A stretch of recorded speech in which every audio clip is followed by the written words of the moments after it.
Bref. On vous fait gagner du temps, les gars. N'hésitez pas à regarder cette vidéo si vous voulez pas regarder des séries qui sont péta au possible. Ouais, de ouf. Parce que c'est très dur. Nous, on fait de la prospection pour vous. Donc... Hello! Bienvenue dans une nouvelle vidéo avec Phil et Dia. Donc aujourd'hui, on se retrouve en mode chill, donc n'hésitez pas à prendre votre popcorn parce qu'on va parler de séries qui sont à voir en 2021. On va tout simplement vous donner notre top 6, et pas notre top 10, notre top 6 des séries qu'on a vues et qu'on a juste kiffé. Avant de commencer la vidéo, si tu n'es pas encore abonné à cette chaîne, on t'invite à le faire, comme ça tu ne louperas aucun de nos contenus. Et bah écoutez, c'est parti pour la vidéo. On sait à quel point c'est difficile de trouver une série, surtout en 2021, avec tout un panel, des séries à voir et à revoir, et des séries qui sont parfois foireuses. Tout à fait. C'est pour ça qu'aujourd'hui, j'ai décidé de vous parler de la série Mon amie Adèle. Incroyable. La série Mon amie Adèle, que je vous recommande plus, c'est une série qui raconte, alors le synopsis qu'on peut retrouver, il me semble sur Netflix, ça parle d'une jeune femme qui a un nouveau patron qui travaille dans un cabinet de psychologie et donc qui a une aventure avec son patron, donc le psychologue, et elle rencontre en parallèle la femme du psychologue avec qui elle se lie d'amitié.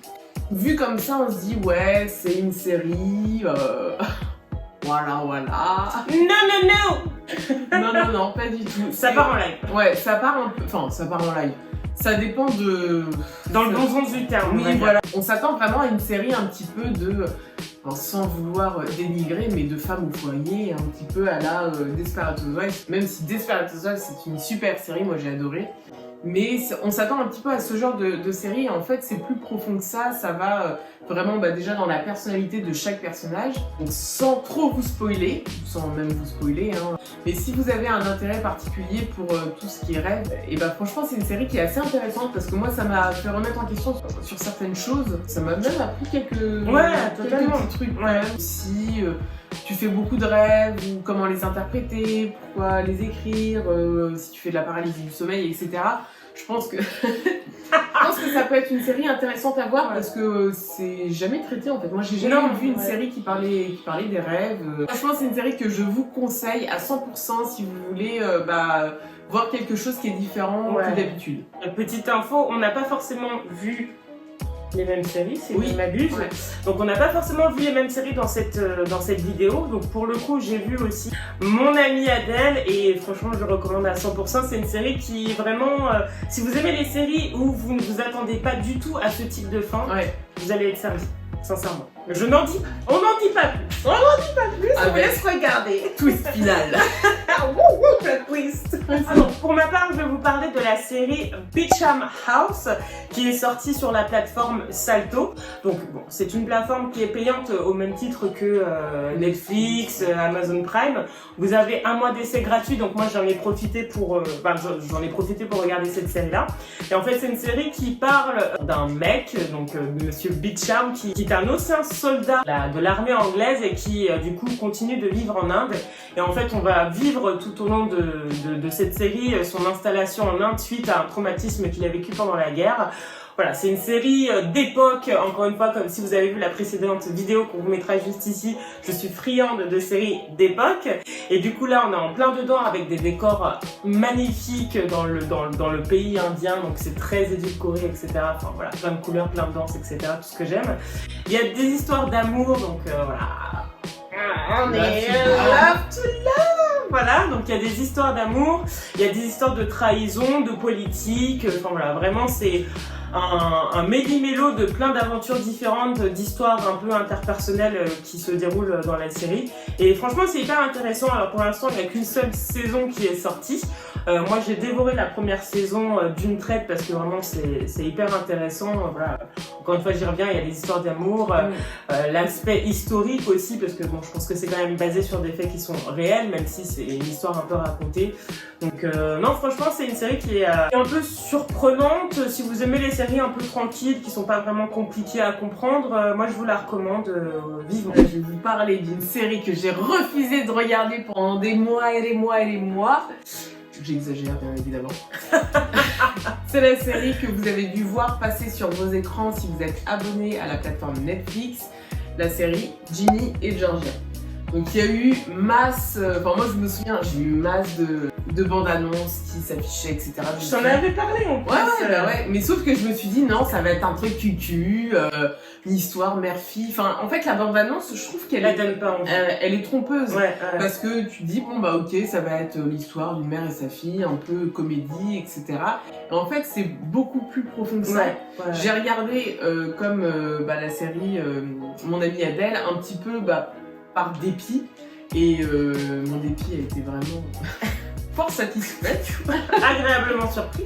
Allez, tu dégages, je suis ravie. La série, je l'ai regardée mais d'une traite et je l'ai même re-regardée. Je suis pas quelqu'un qui aime les séries un petit peu cucu, gnangnan, enfin, oui, il faut qu'il y ait d'émotion. Hashtag Capricorne. Non, parce que on a besoin de ressentir des choses et il faut que ça... Nous, on ressent pas les choses. Elle ressent pas les choses comme ça. Il faut vraiment quelque chose... Et en fait, le jeu d'acteur, enfin, je l'ai trouvé déjà excellent. Oui. Les histoires, elles sont plus profondes qu'une histoire d'ado avec sa maman classique. Enfin, c'est l'histoire donc d'une jeune femme qui a 30 ans et qui a une fille qui a 15-16 ans avec un fils qui est un peu plus jeune, et on voit un petit peu ce que c'est que d'être maman aux États-Unis, hein, parce qu'en France c'est pas du tout les mêmes histoires, je pense. Et je trouve que c'est intéressant, c'est comme par exemple Certain Reason Why, je trouve que c'est hyper intéressant de regarder ce type de série, même si c'est pas votre style, je pense que ça apprend beaucoup et ça te permet de te remettre aussi en question sur la vie et sur les actes de certaines personnes. Parce que moi je trouve qu'aussi dans cette série-là, on comprend des choses peut-être que des actes de personnes de votre entourage ont pu faire, et de voir les choses différemment, parce que on a toujours un point de vue extérieur mais on ne voit vraiment jamais de l'intérieur. Ça m'a fait me remettre un petit peu en question sur certaines choses de la vie. Donc c'est pour ça, moi je pense que ça m'a touchée aussi personnellement. Mais vraiment, je l'ai pas trouvé gnangnan quoi. Non, c'est un mélange d'humour, de perso, Ouais, c'est pas Gossip Girl quoi. Non, du tout. Non, vraiment. Ouais, franchement, je le conseille à 1000%. Donc moi, je vais vous parler d'une série qui est sortie récemment sur Netflix, donc qui s'appelle La cuisinière de Castamar. C'est bon mon accent? Ouais, c'est pas mal. Donc, qui est une série adaptée du roman de Fernando Giménez. Donc, en fait, on va suivre les aventures d'une personne, donc la cuisinière de Castamar, qui est en gros le domaine d'un fort influent noble qui est Diego de Castamar. Et en fait, donc on va apprendre que cette cuisinière, elle a des problèmes personnels, notamment des problèmes d'agoraphobie. Et du coup, voilà, on va suivre comment est apparu ce traumatisme chez elle. Il y a toujours, avec Dia, vous connaissez, une petite histoire d'amour qui se faufile juste... Et en fait, dans toutes les séries, il y a un petit peu une histoire d'amour. Oui, mais est-ce qu'on n'aime pas l'amour sur cette chaîne finalement? On aime le love. On aime le love, le monde aime le love, donc forcément on vous parle des séries avec des histoires d'amour. Donc là, il s'agit également d'une histoire d'amour entre Clara Belmont et du coup Diego, le noble de la maison. Et en fait, il y a plein d'histoires. Donc encore une fois, je précise, ne soyez pas surpris, série d'époque. Je n'ai plus besoin de le préciser.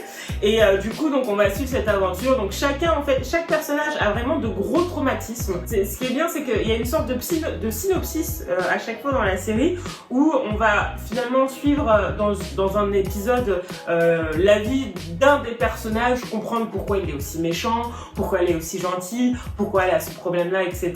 Et c'est hyper intéressant, et je trouve que, même si c'est une série d'époque, je trouve que c'est une série qui est très actuelle, parce que elle parle aussi du problème de la place de la femme dans la société, qui est encore un problème, malheureusement un sujet actuel, qui va poser aussi des problèmes sur la place qu'on peut avoir dans la société, le fait de sortir avec des personnes qui ne sont pas forcément de son rang, etc. Donc non, franchement, j'ai trouvé ça hyper intéressant. Voilà, toujours politique, amour, série d'époque, décor vraiment sublime, parce que là on est au cœur de l'Espagne, donc forcément vous avez des décors qui sont vraiment hyper impressionnants. Donc non, franchement, je recommande. C'est une série qui est hyper émouvante et qui est assez stratégique aussi. Enfin, comme je disais, il y a des histoires de politique aussi dedans. Donc voilà, vous allez suivre des histoires de trahison de telle ou telle personne avec la royauté, etc. Donc non, franchement, c'est une série qui a une seule saison. Je ne pourrais pas vous dire s'il y a une saison 2 qui est prévue, mais je pense que c'est le cas vu la manière dont ça se termine. Donc non, je vous invite vivement à la regarder. C'est des épisodes qui sont pas forcément très très longs, donc franchement ça se regarde plutôt bien.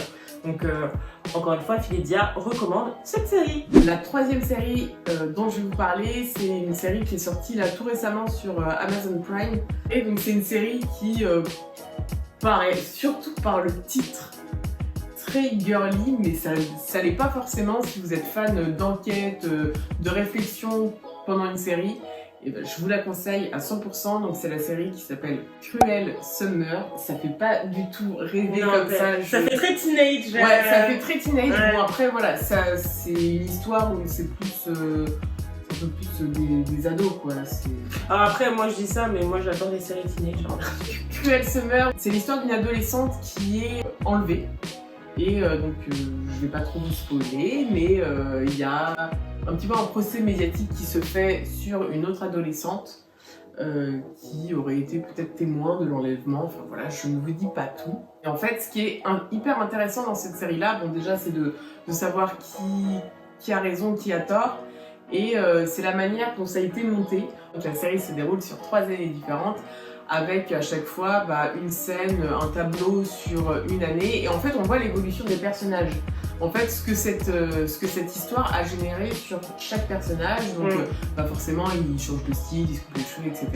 Et en fait c'est hyper intéressant de voir l'évolution des personnages, ce genre d'histoire, quel impact ça peut avoir sur les différents types de personnes en fonction des affaires, et c'est vraiment de découvrir la fin. Il faut vraiment, si vous trouvez la fin avant les 5 dernières minutes, parce que moi j'ai découvert aux 5 dernières minutes, mais ça compte pas vraiment, dites-nous en commentaire si vous aviez deviné la fin de cette série. Donc pour ma 3e série, dont je vais décerner l'award de la meilleure découverte. Alors, pardonnez-moi la prononciation de cette série parce qu'elle n'est pas simple. Donc, il s'agit de la série Al-Warabi, School for Girls. Et en fait, c'est une série qui, si je dis pas de bêtises, n'hésitez pas à me le dire dans les commentaires, mais qui est une série d'origine jordanienne. Donc, où on va suivre, en fait, grosso modo, le tableau, c'est une histoire d'harcèlement scolaire. J'ai regardé le premier épisode, en toute sincérité, je me suis dit, c'est quoi cette merde? Non, franchement, je me suis dit, c'est quoi cette merde? Donc, pas dans le sens où c'était nul, mais dans le sens où je me suis dit, vas-y, j'avais peur que la méchante, enfin, les rôles sont déjà préétablis dans la série, ouais, si tu veux, et je me suis dit, vas-y, c'est bon, ça va être une série où la méchante, naïe, la gentille, finalement, va avoir qu'une cause parce que, pas du tout. En gros, c'est une série qui parle d'une fille qui se fait harceler par une bande de jeunes filles populaires au sein d'une école de filles, donc en Jordanie. Cette jeune fille-là va finir par péter les plombs suite à son harcèlement scolaire, notamment suite à une grave agression qu'elle a vécue. Donc là, je vous spoil rien, c'est dans le premier épisode. Et ensuite, après cette agression, voilà, grave séquelles, coma, machin et tout. Donc l'école va mener une enquête pour savoir qui a été l'auteur de cette agression-là. Il y a une nouvelle qui va arriver dans l'école qui va être témoin de cette scène-là. Et en fait, tout découle de là où la jeune fille en question, la victime, va finir par... Et c'est ça que je trouve vraiment intéressant. Je suis désolée, peut-être que je vous spoil un peu, mais pas vraiment parce que... Enfin, elle est tellement dingue cette série que je peux pas vous spoiler en disant ça, mais où la harcelée devient la harceleuse. Elle va harceler ses propres bourreaux d'une manière mais tellement phénoménale. Ah vraiment c'est dingue ce qu'elle va faire. Elle va s'associer justement avec la nouvelle arrivée qui a vu du coup l'agression qui au début n'a rien dit mais qui va finir par devenir alliée de cette harcelée. Et vraiment cette série elle m'a mis une claque. C'est sur quelle plateforme? C'est sur la plateforme Netflix, effectivement, je ne l'ai pas dit, c'est sur la plateforme Netflix, donc je le répète, excusez-moi de l'accent, Al-Warabi School for Girls. Et le jeu d'acteur est juste incroyables. Ce sont des adolescents qui tournent la série, mais franchement, chapeau à elles pour le jeu d'acteur. Sincèrement, les gars, je me suis pris une claque. C'est juste trop bien. Donc si vous aimez les séries où vous ne vous attendez absolument pas à la fin de l'histoire, et franchement, la fin, les gars, vous n'êtes pas prêts. Arrête, j'ai envie de regarder. Non mais meuf, je te la recommande, mais à 1000%. Franchement, si j'ai bien une série à recommander cette année, si vous ne l'avez pas vue en 2021, vous avez loupé votre vie, les gars. Donc c'est la fin de cette vidéo. Merci d'avoir regardé. Donc on espère que parmi les séries qu'on aura pu citer, donc il y en a une qui t'a plu ou qu'on t'a donné envie de regarder l'une des séries qu'on a pu citer. Si tu as déjà regardé les séries qu'on a citées, n'hésite pas à le mentionner en commentaire, qu'on puisse échanger ensemble. Et à liker cette vidéo si ce n'est pas encore fait. Si tu es fan de séries, nous on a encore plein de séries à te partager qui sont disponibles sur les plateformes comme Netflix ou Amazon. N'hésite pas à nous dire en commentaire parce qu'on sait qu'on arrive sur une période hivernale. Faut se préparer, les gars. Prépare corset, hein, parce que vu l'été qu'on s'est payé, voilà, hein. Et puis voilà, tu sais ce qu'il te reste à faire. Abonne-toi. Et on se dit, bah du coup, à la semaine prochaine Pour une nouvelle vidéo. Ciao ciao.